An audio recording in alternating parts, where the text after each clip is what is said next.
Hello guys, welcome to my YouTube channel. For new subscribers, welcome. For the guys that subscribed since, welcome back. We're going to talk about Manchester United, the problems and the solution. It's going to be amazing. I'm going to make this less than 10-15 minutes so that it can be amazing. There might be a second part, but let's get into this. The first part. The first half of last season, after 19 games, where we are right now for Manchester United had 40 points. This season, after 19 games, Manchester United has 31 points. Now, a lot of Manchester United fans will say, oh, look at, we had 9 points. You know, we could have looked at 9 points and all of that. But then the truth is this. Last season, Manchester United had a horrible home record. A very horrible home record. And their away record was boosted up by the fact that Bruno Fernandes was the person that carried Manchester United on his back a lot of the times. For example, in the second game of last season, 90 plus 10 against Brighton, Fernandes had to score the winning goal. Brighton, of course, had the possession, had the best chances created, had the percentage passing accuracy, all of that. They had everything. They outplayed Manchester United, but Manchester United got the win because of Fernandes. And a lot of the games of last season in the first half were played against weak teams. The top teams were weak. Liverpool had lost Van Dijk, lost the centre backs and all of that. They had to start playing Fabinho as centre back and all of that. Chelsea had a team that was coached by Lampard and had ups and downs, ups and downs, ups and downs, and all of that. Great team, bad coach, everything was terrible. Manchester City was struggling too at some point. And although Manchester United finished with 74 points, they had 40 of those points in the first half of the season and 34 in the second half, which is very important that we know that. 34 in the second 19 games. That means that the first half of the season, where the teams were, the big teams were weaker, where a team like West Ham had not gotten Lingard, and some other teams had not boosted up their squad. When they were weaker, of course, we know that Leeds was strong last season, Leicester was strong, and some other teams. Tottenham was also having a good season in the first half of the season. By the second half, everything fell apart. So Manchester United benefited from the laxity of many of the teams. Arsenal was having a terrible time. They were not at the top of their game and all of that. They were having a rebuilding process. And then we look at the first Man City 86 points, Man U 74, Liverpool 69, Chelsea 67, Leicester 66, West Ham 65, Tottenham 62. Now, the Tottenham team of this season are strong. Liverpool are strong. Chelsea is strong. Man City is strong. Virgil van Dijk is here. It's not. They don't have. Liverpool don't have a centre back problem. Chelsea don't have a coaching problem. They have one or two challenges, but they don't have a coaching problem. Man City, they're strong. They boosted it up with Grealish. Tottenham is strong. They have Conte. Conte is here. Everything is well. They have all of this. The teams this season, the big teams, are stronger. Manchester United, on the other hand, had no gameplay last season. They will switch a different combination of the midfield. They had Scott McTominay, Fred, and Bruno. Bruno was the consistent guy. They had Pogba, Matic, and Bruno. They had Matic, Fred, and Bruno. They had all those kind of combinations, Fred, Pogba, and Bruno, and all of that. There was no absolute starting lineup. There was nobody that's in the starting lineup that we all know, okay, this guy's going to start. And as a result of that, Manchester United had no gameplay. I mean, we can talk about, oh, Man City do not have a starting lineup too, but they have guys that we know that start. Rodri will start. We know that Bernardo Silva will be there, and some form of Ilkay Gundogan and all of that. And these guys, they understand the system. There was a system. There's a system for Man City. There was no system for Manchester United. It was contain the opponent, pass the ball, contain the opponent, counter-attack or what, and then pass the ball to Bruno Fernandes to create magic, or Mason Greenwood, who was exceptional last season. Marcus Rashford this season dipped in form. So Manchester United went out. They got Sancho. They got Ronaldo at the last minute. Seemed like it was not part of the plan. But now you've gotten him, you have to adjust. You can't keep giving excuses, all these excuses of, oh, Ronaldo was not part of the plan, Ronaldo was not this, all that is nonsense. You have to adjust, you have to put on the gameplay and all of that. Now, 4-2-3-1, Ole's preferred formation. He tried to do what he did last season, playing Fred McTominay. Remember, they got 40 points beginning of last season, 34 points the final 19 games. So things were going down. In fact, in the final few games of the season of last season, they lost against Liverpool 4-2. So that was Fred, Scott McTominay, and Bruno. They drew against Fulham 1-1. That was Fred, McTominay, and Bruno. They lost against Leicester. That was Matic, Van der Beek, Mata. They won against Wolves. That was Matic, Van der Beek, and Mata. And then, of course, they won against Aston Villa.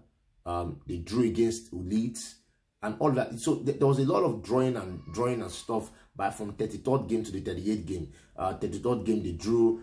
34th game they lost. 35th game they won, and then 36th game they lost. And then and all of that, you know, just this up and down, right? Things were going down already, downhill. And because there was no gameplay, there was no strategy, there was no plan, Fred McTominay was not going to work in this new Manchester United system. Because when you have Ronaldo up front as the pinpoint man there, 4-2-3-1, if you're playing a 4-2-3-1 system, the three at the back have to be able to know how to defend. That means the left midfielder, the right midfielder must know how to defend. They must be able to run forward and run back. Now, Sancho was not doing that at the beginning of the season. Greenwood was not doing that. He felt that he was the finisher. He was the main man. I don't know what he was doing. He was not defending. And Bruno Fernandes always had this issue where he did not know how to play the 10 position. Bruno Fernandes was a 10 that played as a 9. So you would see him in the box most of the times for crosses, close to the edge of the box, all of that. But he's a 10, so there was a space behind him that McTominay had to cover, and then Fred was brought out of position, and then Maguire was left exposed, and then you have all these situations happening where there are errors to go by Fred or errors to go by Maguire or all those kind of things. With Ronaldo, you can't do that. You can't be in the box because his position is excellent. You can't be struggling in the box with him in the context of Bruno Fernandes. When Ronaldo, the systems he has played in, Real Madrid, Juventus, is the wide players that come into the box. Portugal too, all of them. And a lot of people say Ronaldo spoiled Portugal. And then I think about it and say, without Ronaldo, 0 Euros. With Ronaldo, they won the Euros. Without Ronaldo, sometimes they don't qualify for the World Cup. With Ronaldo, they've qualified all the times for the World Cup and all of that. So you look at it and you say, what you're saying doesn't make any sense, because the coach of Portugal keeps starting 2 DMs when you have people like Bruno Fernandes and Bernardo Silva, all those guys on the bench, but he prefers to start William and he prefers to start Danilo Pereira. So, but that's another issue altogether. Now, so the two guys on the left and the right must know how to run back and defend, which Manchester United did not have. The two in the middle, the DM must be with a CM that can hold possession and pass the ball, and the DM must be able to retain possession to and pass the ball. Now, if you watch Scott McTominay very well, he doesn't know how to open for passes. He just doesn't know. Scott McTominay will stay behind the opponent in the midfield. There is space in this whole side. He will stay behind the guy. The same thing with Fred. So sometimes Maguire is frustrated because these guys don't open. There is space, but they are not opening. And then they can retain possession. So they are putting Maguire under unnecessary pressure. And then Manchester United is scored goals. So Manchester United need a DM that can open into space and can hold the ball and is good in interceptions and aerial clearances. Because you're playing all this kind of counter game and all of that, your center backs might be caught out of position sometimes. Your DM must be able to run into the box and be able to defend using his head, aerial clearance. And who is better in that? That's why I said Manchester United do not really need Declan Rice. All they need is Ndidi, or they should go for Bissouma or Jude Bellingham. because Rice is sometimes can be highly very inconsistent. Some matches is balling, other matches is inconsistent. And you have, when it comes to consistency, you have Jude Bellingham, you have Ndidi, Bissouma too. These are highly consistent DMs that can give you the business. So this January transfer window, I believe that Manchester United should buy Ndidi or Jude Bellingham or go for Bissouma. And then if you're playing the Ralf Rangnick 4-2-2-2 system, I've explained part of the problems. Greenwood was not tracking back. Rashford was not tracking back, and then you had someone like Lingard that could track back, but because he made a mistake against Young Boys, he wasn't allowed, given a chance again. And Van de Beek, that was creative, wasn't given a chance in the middle and all of that, which is understandable. Bruno must learn how to play the 10 position. Can't be entering into the box so much. He must learn how to stay outside and do his job. It's as simple as that. You can't just be entering and looking for goals and assists. You must know how to control the game too. And if that's not your style of play, look at Lampard. Lampard was not inside the box every time. He still got his goals. You know, when you have to be like Drogba, someone like Ronaldo, you have to know how to pattern your game right. 4-2-2-2. I believe that this Manchester United's best formation under Ralf Rangnick. That's what he wants to use. But this is the best application of it. Telles on the left, Wan-Bissaka on the right, Maguire and Varane, definitely. Two in front of them, Ndidi and Paul Pogba. In terms of the fact that if you play Paul Pogba and Kante, look at him in France, he's very, very free. He can do what he wants to do, all of that. Pierre with Ndidi, he'll be free. He'll be comfortable to do what he wants to do. Pierre with Bissouma, he'll be comfortable. He'll do what he wants to do, more very creative. In front of them, play Jesse Lingard and play Bruno Fernandes, because you want Jesse Lingard to be able to cover up for Fernandes, who always leaves his position to find goals and assist.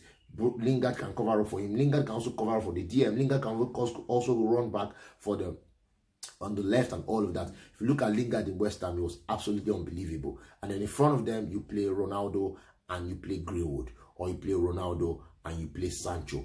It's very, very simple. And this will give Manchester United the balance they need to be able to attack, defend, retain possession between Pogba, Ndidi, or Bissouma, and Fernandes and Lingard. They can retain that possession. It will be very easy. Also, Bissouma opens in space, which Fred and McTominay cannot do. They usually stay behind the opponent's midfield. Also, Ndidi opens the space. Also, Jude Bellingham opens the space. So they go for these guys. They boost up their squad. And then you have Ronaldo. Ronaldo is pressing now. He's pressing, you know, and all of that. So you boost up your squad and all of that. And then Manchester United have a better way to play. Now, if they are not going to buy anybody, on the other hand, what they can do is this.